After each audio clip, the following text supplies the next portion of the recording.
MQM London से जारी होने वाले ऑडियो पैगाम में आवाज किसकी थी? क्या वो आवाज अल्ताफ हुसैन की थी? MQM की रहनुमा इरम अजीम फारूकी कहती हैं कि झूठी ऑडियो टेप नशर करके अवाम को बकरा बनाया जा रहा है। उन्होंने और क्या कहा, आप भी जानिए।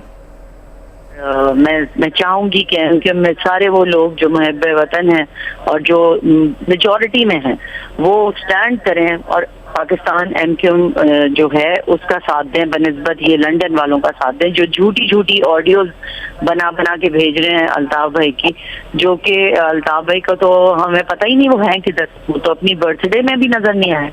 वो तो ये जो उन्होंने ऑडियो अभी दी है उसका बैकग्राउंड जरा अगर आप देखें, जब वासिफ जलील साहब ने ये ऑडियो डाली तो मैंने 5 मिनट्स के बाद ही ट्वीट करा कि ये हॉर्न की आवाजें कहाँ से आ रही हैं। तो लंदन में तो कोई इस तरह हॉर्न नहीं बजाता। तो ये तो बिल्कुल ऐसा लग रहा है कि कहीं पे कोई वाकई इनकी आवाज को वो करता था और बात करता था। तो हो सकता है बहुत सारी ऐसी स्पीचेस भी इसी बंदे से कराई गई हों जो ये इन्होंने अभी ऑडियो डाली है। ये मैं तो नहीं मानती कि ये अल्ताफ भाई की आवाज, बिल्कुल नहीं मानती। जी बिल्कुल उनके पास है और काफी दिन पहले से उनके पास है। और ये उन्होंने ये बात कही थी कि आप क्योंकि आप प्रेजेंट नहीं हैं और आपको होना जरूरी है to give it to the speaker, तो इस वजह से ये इस्तीफा उनके पास है। और जब मैं पाकिस्तान आऊंगी तो मैं जाके अपने हैंड ओवर खुद करूंगी। लेकिन क्योंकि ये सिनेरियो जो है ये सारा मेरे इस्तीफे के बाद ये सारी चीज़ें शुरू हुई हैं और सारा कुछ चेंजेस आई हैं। MQM पाकिस्तान अलग हुई है और ये सब कुछ मेरे इस्तीफे के बाद हुआ है। तो जाहिर सी बात है मैं सपोर्ट तो करूंगी उनको कि जो उनके अच्छे इक़दाम हैं, लेकिन और मैं लंदन वालों के तो बहुत मुखालिफ बहुत शुरू से थी और मैं हमेशा से बहुत ओपनली उनके खिलाफ मैंने बात भी की है कि जितना लंदन ने नुकसान MQM पाकिस्तान को किया है वो किसी ने भी नहीं किया होगा।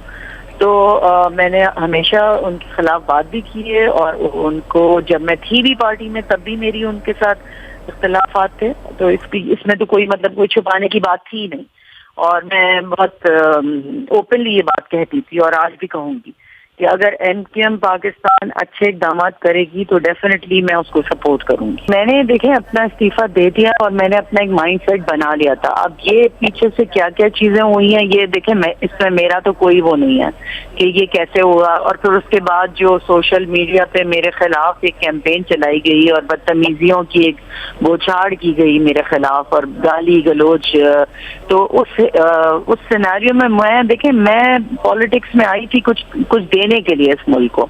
मैं यहाँ लड़ाई झगड़े नहीं करने आई थी। यहाँ पर तो इतनी डर्टी पॉलिटिक्स हो रही है कि मुझे नहीं समझ आती कि मैं कंटिन्यू कैसे कर सकती हूँ इन हालात में। ठीक है, मैं सपोर्ट करूंगी MQM पाकिस्तान के अच्छे इक़दाम को और वो अच्छा काम करेंगे तो डेफिनेटली क्यों नहीं सपोर्ट करेंगे उनको। मेरी MQM मेरी एक फैमिली की तरह थी और मैंने हमेशा वहाँ पर अच्छे मोहब्बत से काम किया, सबके साथ मिल के काम किया। लेकिन जो चीज़ें हुई, जो चीज़ें बिल्डअप हुई, जब मैं 3 महीने मुझे इन लंदन वालों ने सस्पेंड किया था तो कौन मेरे लिए खड़ा हुआ था? किसने आवाज उठाई थी मेरे लिए? किसने कहा था कि ये गलत इक़दाम किए गए हैं, इरम को सस्पेंड किए गए? किसी ने कुछ नहीं बोला था क्योंकि सब चुप थे, सब उनसे डरते थे। आज सब उनके खिलाफ बोल रहे हैं। जब मैंने उनके खिलाफ बोला था किसी ने भी मेरा साथ नहीं दिया था। तो मैं नहीं, आई डोंट थिंक सो कि मैं अपना इस्तीफा वापस